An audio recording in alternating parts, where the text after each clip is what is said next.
ရှင်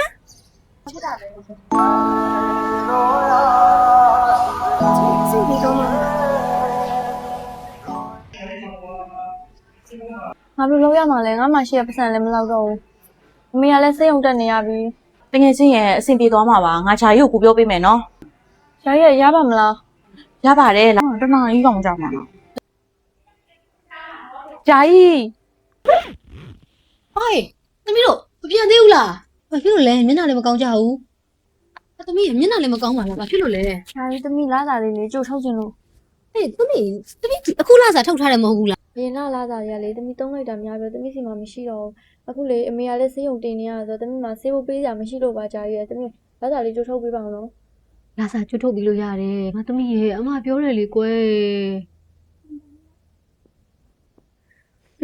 ခတ်တယ်အမပြောတယ်လေသမီးတို့အရာတိုင်းကလေသူ့အိုးသူ့ဆန်ဆိုတာရှိတယ်သိလားနော်သူ့အိုးသူ့ဆန်နဲ့တန်အောင်လောက်ငါအောင်သုံးရတယ်အိုးသေးသေးလေးနဲ့ဆန်အများကြီးချက်လို့မရတယ်လို့ပဲသမီးတို့ရနေတဲ့လာစားလေးတွေဆိုတော့သမီးတို့အနာဂတ်ကိုစုရမယ်ရနေတဲ့လာစားကိုမကုန်အောင်စုရမယ်